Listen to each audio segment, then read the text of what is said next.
8 people dead this week, and the exact same atmospheric setup that just killed them is already reloading for another round Tuesday. The Storm Prediction Center just put an enhanced risk on the board for Tuesday, and that is 1 full level higher than what produced Friday's deadly outbreak. 11 states in the corridor, near record 80-degree warmth fueling the next system, and the most dangerous window hits while most of you are asleep. Hey everyone, Tom Harley here. Good Sunday morning, and before anything else, happy International Women's Day to every woman watching right now. You are the backbone of this community, and I see you. Now, this morning is not quiet, and there are people watching this right now who are already inside an active warning zone. So let's get right into it. I will be honest with you, I have been staring at these models all morning, and the part that keeps pulling me back is not just that another storm is coming, it is that Tuesday looks like a carbon copy of the setup that killed people in Michigan on Friday. Same warm frontal boundary, same discrete supercell environment, same wind shear corridor. That is not a coincidence, that is the atmosphere running the same play twice. Friday's outbreak hit Union City, Michigan with an EF3 lives lost.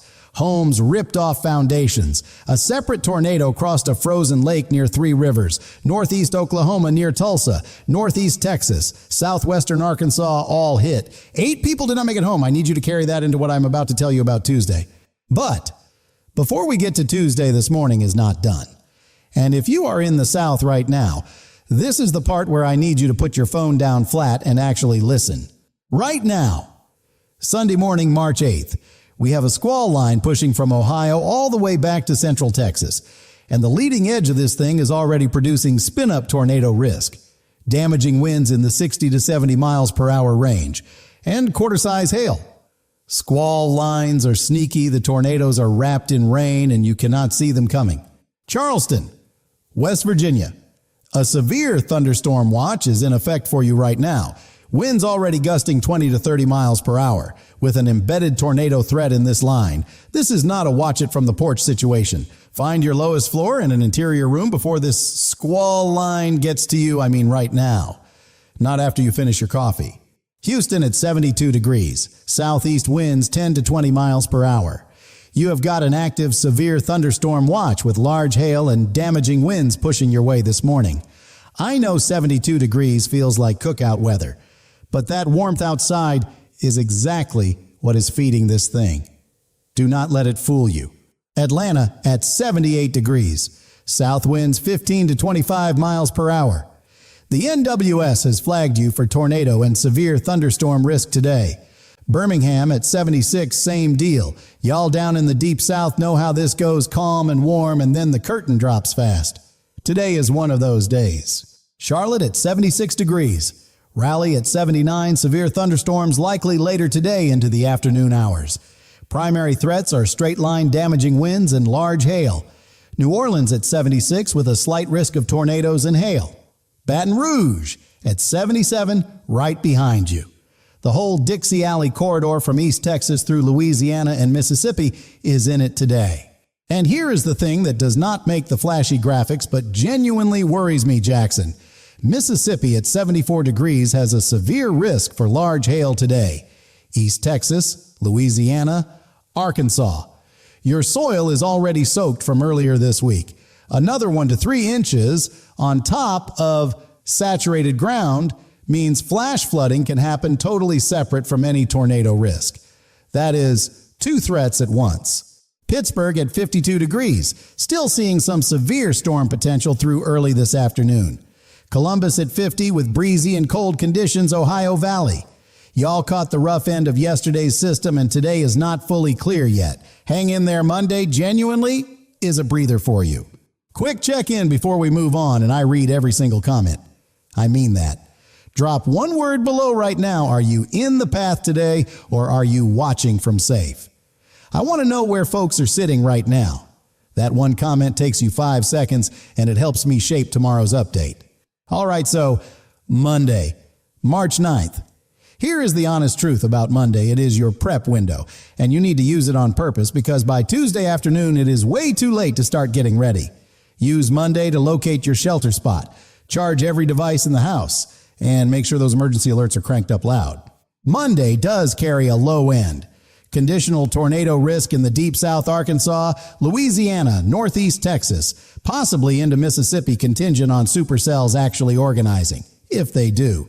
We could see hail up to baseball or tennis ball size near Longview, Texas, and Monroe, Louisiana, by late afternoon. But again, the main story Monday is preparation, not the weather itself. And here is why Monday's warmth matters so much for Tuesday Memphis at 68 degrees, Nashville at 66, Little Rock at 64, and sunny. All of that heat and moisture on Monday is literally the fuel loading up for what fires on Tuesday. The warmer Monday gets, the more unstable Tuesday becomes. These 2 days are connected. Now Tuesday, March 10th. I am going to give you the straight picture here. No sugarcoating and no doom scrolling either. Just what the models are actually showing. And what they are showing is genuinely the most significant severe weather setup I have seen in this pattern so far, and this pattern has already killed people. The SPC has an enhanced risk already on the board that is level 3 out of 5 centered on northern Illinois and northeastern Missouri, the area just south of Chicago. They do not put an enhanced risk out 2 days ahead unless the confidence is high. That early placement is itself a signal worth paying attention to. On top of the enhanced risk, there is a slight risk stretching all the way from southwest Michigan down to the Texas-Mexico border that is the entire spine of the central United States in play on one single day. Every hazard is on the table, damaging winds, very large hail, and multiple tornadoes. The SPC used the phrase scattered to widespread severe storms for Tuesday. That is not routine language. Here is the piece of this that I keep coming back to, the reason Tuesday could end up worse than Friday. On Friday, the warm sector was big. On Tuesday, it is dramatically bigger. With near 80-degree readings pushing into the Midwest in mid-March, that is record-breaking territory. More warm sector means more fuel. More instability, more opportunity for discrete supercells to fire and stay organized. The main tornado corridor, and I want everyone in this zone to lock this in, runs along the warm frontal boundary through northern Illinois, northeastern Missouri, and possibly southern Michigan and Indiana. Here is why the warm front is specifically the danger zone. Supercells that fire along a warm frontal boundary get a double dose of wind shear. That combination produces the strongest, longest-lived tornadoes.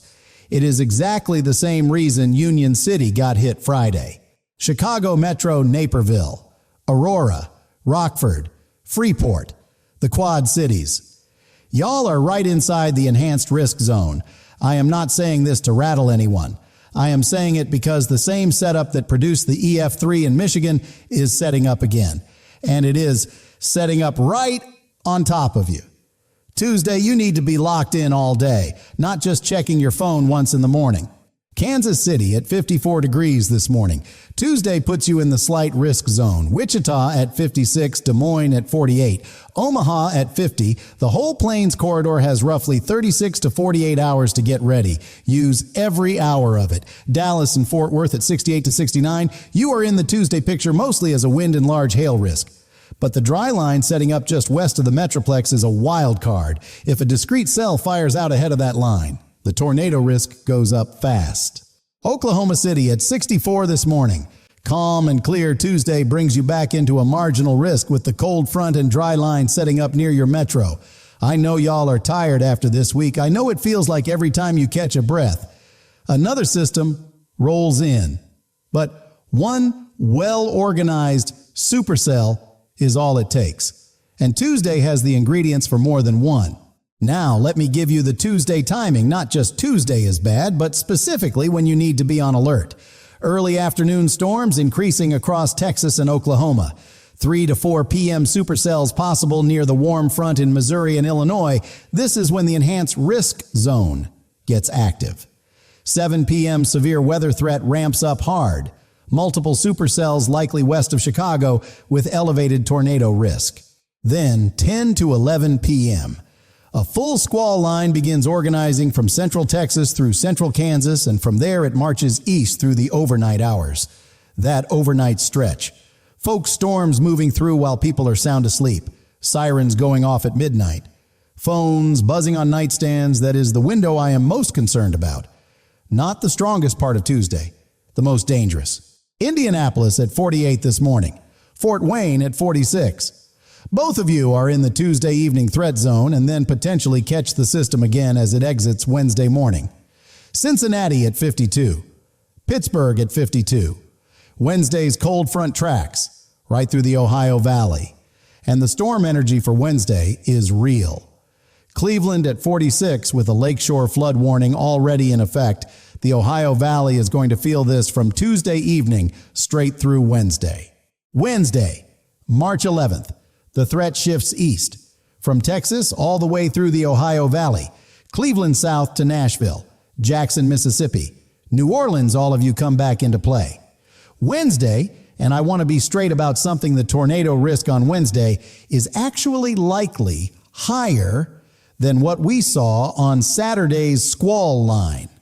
More of a linear mode, which means widespread damaging winds and tornadoes embedded in the line, flying debris, downed power lines, the whole situation. And then here is the part that genuinely stopped me when I saw it in the models this morning, Chicago and Michigan. Listen up. You are looking at a possible tornado risk Tuesday, a wind event Wednesday. And then I am not making this up, snow late Wednesday night into Thursday. Tornado on Tuesday. Snow 2 days later. That is March in America in 2026, and somehow I do not think most people are prepared for that whiplash. Because after Thursday's cold front sweeps through, the bottom drops out of this warm pattern. Temperatures that have been running 20 to 40 degrees above normal flip to 5 to 15 below normal by the back half of the week. And both the European and GFS models, which do not agree on a whole lot these days, are locked in on what happens between March 15th and the 22nd. That agreement is a northwest flow pattern coming back strong across the eastern U.S. cold air. And with cold air in mid-March, we are talking real potential for winter storms across the Midwest, Great Lakes, northern Ohio Valley, and New England. Multiple rounds of snow in that time frame. The European model has the snow further south. GFS keeps it further north. Confidence on the pattern high. Confidence on exact amounts low. But the snow is coming. Milwaukee at 40 this morning. Minneapolis at 36. St. Paul at 35. Detroit at 42. Y'all are already living the cold edge of this pattern, and it gets more locked in after the 12th. Buffalo at 42 with a wind advisory right now. Rain, snow, mix, Buffalo. You are literally living the preview right this minute. And for my folks in New England, the European model is hinting at a nor'easter pattern around mid-March. Low confidence, but real potential. Boston at 46 with cold rain this morning. Enjoy Monday's warmth while you've got it. Thursday, March 12th. The eastern seaboard enters the picture. Virginia, Maryland, Georgia, South Carolina, all on the trailing end of this system. Timing of the cold front arrival on Thursday matters enormously. Afternoon arrival means elevated risk. Morning arrival means lower end. Still ironing that out, and I will have a specific Thursday update midweek. Washington, D.C. at 58 this morning. Baltimore at 56. Philadelphia at 54. Keep your eyes on the midweek updates. All right, 3 things that actually matter before I send you out of here. Not a laminated fridge checklist. 3 real things that take less than 10 minutes total. Number 1 right now this morning. Go into your phone settings and make sure emergency alerts are turned on and the volume is maxed out. And take it off Do Not Disturb for Tuesday night. I know it is annoying to wake up to alerts. You know what is worse? A tornado moving through your neighborhood at 2 a.m., and you slept through it because your phone was on silent.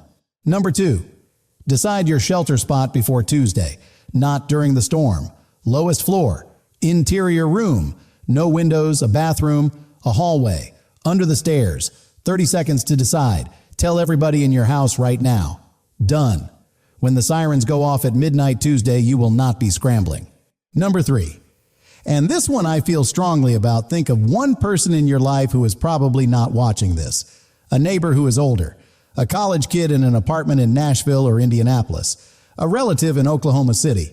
Send them a text Monday evening that says, "Hey, get your weather alerts on for Tuesday night." That 30 seconds from you could genuinely matter to someone who does not know what is coming. And And look, I want to give you my honest gut read on Tuesday, because I think you deserve straight talk and not weather anchor hedging. I think there is a real possibility that Tuesday ends up being a bigger deal than what we saw Friday. The warm sector is larger, the instability is deeper, the shear corridor is comparable. I hope I am wrong, I genuinely do, but prepare like I am right. The lesson from Union City and from Three Rivers, and from every family who got hurt this week, is not that severe weather is everywhere all the time and you should live in fear. The lesson is that a marginal risk on the map is a real risk on the ground, and it can land on a real town that thought it was going to be a quiet Friday evening. Every level on that scale is real. One question before I go, and this one I actually want to pin because it shapes my Tuesday video. 3 different threats hitting 3 different groups this week. Drop one word in the comments: tornadoes if you are in the Tuesday corridor, floods if you are in the saturated South, or snow if you are up in the Great Lakes or New England watching winter come back. I will pin the top response, and it guides where I start tomorrow's update. And drop your city and state below if you want me to zero in on your specific metro for Tuesday's deep dive. I am building that list today. Enough comments from the same area, and I dedicate a full segment to it. Your city might be the one that pushes it over. Here is what I am locked in on for the rest of today. The midday model run drops in a few hours, and the single thing I am tracking is whether Tuesday's warm frontal boundary sets up north or south of Chicago.